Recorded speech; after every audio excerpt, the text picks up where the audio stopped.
कौन है जो नाइक के जूते नहीं पहनना चाहता, लेकिन कैसे ये नाइक इतना बड़ा बन गया कि लोग इसके ऊपर 2-2 लाख रुपए स्पेंड करने को तैयार हैं। जानेंगे आज की इस वीडियो में, तो चलो फिर शुरू कर लेते हैं।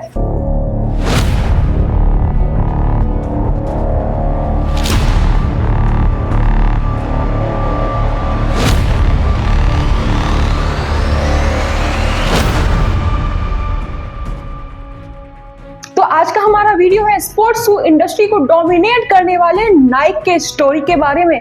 लेकिन नाइक के इंसेप्शन के 40 साल पहले ही ये इंडस्ट्री जन्म ले चुकी थी, जब जर्मनी के एक छोटे से टाउन में रहने वाले दो भाई अडोल्फ डेसलर और रोडोल्फ डेसलर अपने हाथों से जूतों को क्राफ्ट करना शुरू कर चुके थे। और वो जिस फैक्ट्री में जूतों को क्राफ्ट करते थे उसका नाम था डेसल ब्रदर्स शू फैक्ट्री।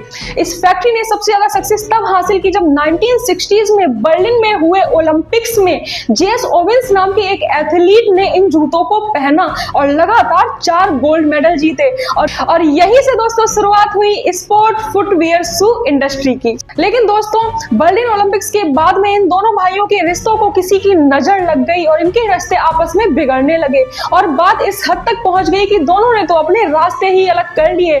जहां पर एडोल्फ डेसलर ने एडिडास नाम की कंपनी की शुरुआत की जिसका फोकस जूतों की परफॉर्मेंस पर था, वहीं रोडोल्फ डेसलर ने पूमा नाम की कंपनी की शुरुआत की जिसका फोकस जूतों के डिजाइन पर था।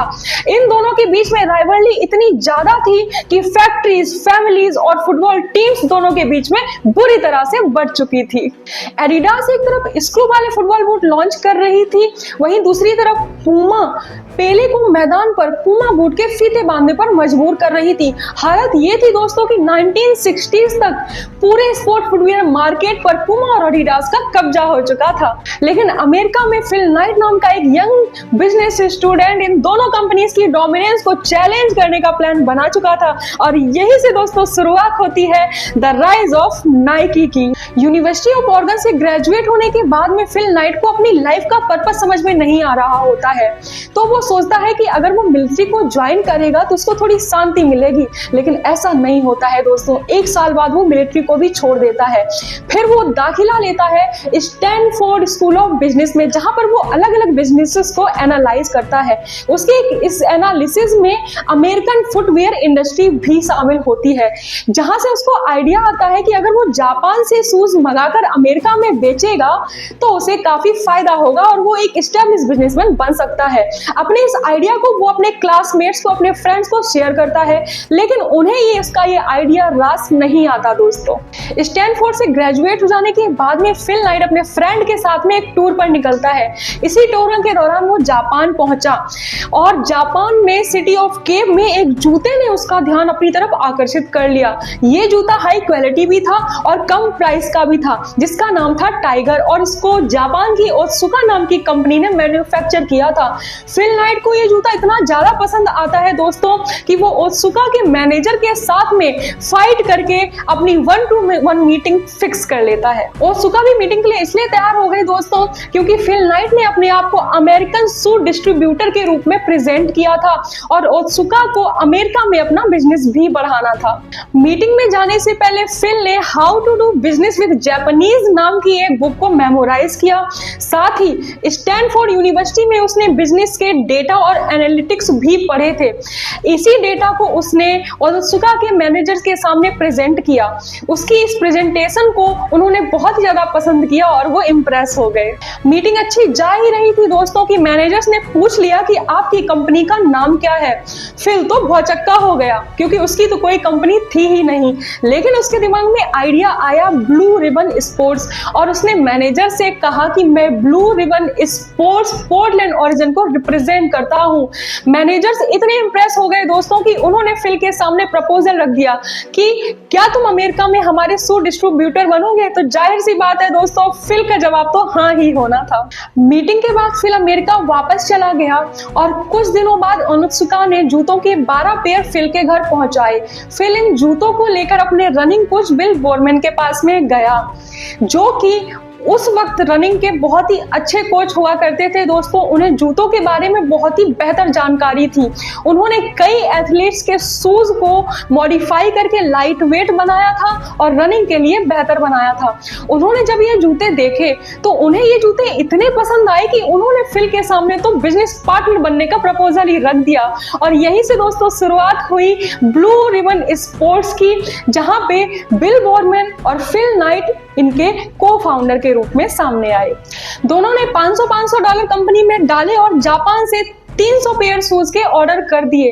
अब फिल के पास में शूज थे, शूज सप्लायर थे, बिजनेस पार्टनर था, लेकिन उसे ये नहीं पता था कि इन जूतों को बेचना कैसे है। फिर क्या था दोस्तों, दोनों मिलकर वहां के लोकल स्टोर्स में गए अपने जूते बेचने के लिए, लेकिन स्टोर वालों ने उन्हें ये कहते हुए मना कर दिया कि उनके पास तो पहले से ही स्पोर्ट्स शूज है, उन्हें किसी नए जूते की जरूरत नहीं है। इसके बाद उन्होंने डिसाइड किया कि वो खुद ही रनिंग ट्रैक पर जाकर जूतों को बेचेंगे और वो ऐसा ही करने लगे। पहले साल में ब्लू रिबन स्पोर्ट ने $8,000 के जूते बेचे। फिर उन्होंने 900 पेयर ऑफ शूज जापान से ऑर्डर किए, जिसके लिए उन्होंने सेल्समैन को हायर किया, जिसमें से मोस्टली एक्स रनर्स थे, और उन्हें $2 पर शूज के कमीशन पर जूते बेचने के लिए दे दिए गए। फिर दोस्तों फिल ने बैंक लोन के लिए अप्लाई किया, उन्हें लोन मिल भी गया, जिसके साथ ही उन्होंने अपनी पहली ऑफिस खोली और अपने पहले full time employ Jeff Johnson को हायर किया। ये जेफ जॉनसन ही थे जिसके दिमाग में नाइक का आइडिया आया था, लेकिन फिलहाल ये कंपनी ब्लू रिबन स्पोर्ट ही थी। Phil Knight blue ribbon sport की बिजनेस साइट को देखते थे, वहीं बिल बोरमैन जूतों की डिजाइन को देखते थे।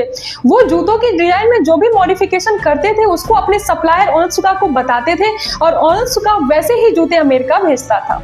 क्योंकि बिल बोरमैन एक रनिंग कोच थे, उन्होंने सिंगल हैंडेडली जॉगिंग को अमेरिका में फेमस बनाया, एक किताब लिखकर जिसका नाम था जॉगिंग, जिसकी 10 लाख से भी ज्यादा कॉपीज अमेरिका में बेची गई। जैसे जैसे जॉगिंग पॉपुलर हो रही थी वैसे ही रनिंग शूज की डिमांड बढ़ती जा रही थी, और इससे बेहतर और क्या हो सकता था कि जिसकी किताब है उसी के जूते खरीदो।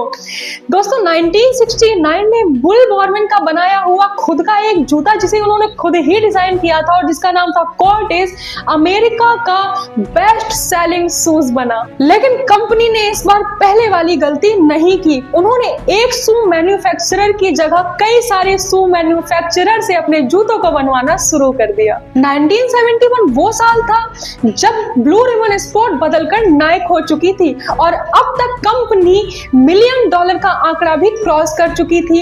इसका वर्ल्ड वाइड एक्सपेंशन हुआ 1972 के ओलंपिक्स में, जहां पे नाइक ने अपनी जमकर मार्केटिंग करवाई, जिसकी बदौलत 1976 में कंपनी का रेवेन्यू $14 मिलियन पहुंच चुका था, और 1977 में ये दोगुना होकर $28 मिलियन पहुंच चुका था। 1980 में नाइक एक पब्लिक कंपनी बन गई, और पब्लिक होते ही इसकी कैश फ्लो प्रॉब्लम भी खत्म हो गई और इसका एक्सपेंशन और भी तेजी से होने लगा।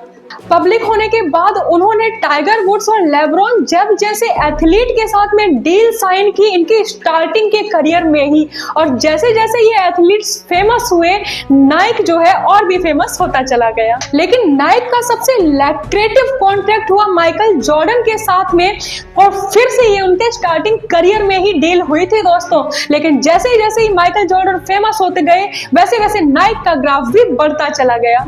माइकल जॉर्डन के साथ में हुई इस आइकॉनिक पार्टनरशिप के बाद ही नाइक का आइकॉनिक जूता एयर जॉर्डन दुनिया के सामने आया। उसके बाद से दोस्तों साल दर साल नाइक ने सेल्स के सारे रिकॉर्ड्स तोड़े हैं, और एडिडास और पूमा जैसी कंपनीज को पीछे छोड़ करके ग्लोबली स्पोर्ट फुटवियर इंडस्ट्री में नंबर 1 कंपनी बन चुकी है। तो दोस्तों पर्सनली मैं तो नाइक को बहुत ही ज्यादा पसंद करती हूँ, और उनकी मुझे ये इंस्पायरिंग स्टोरी भी काफी पसंद आई। लेकिन आपको पसंद आई? आपका क्या ओपिनियन है? अगर आपको ये स्टोरी पसंद आई हो तो कमेंट में जरूर बताइएगा। साथ ही साथ इस वीडियो को किसी एक इंसान के साथ में तो जरूर शेयर कर लीजिएगा। Thank you so very much. Radhe Radhe सभी को।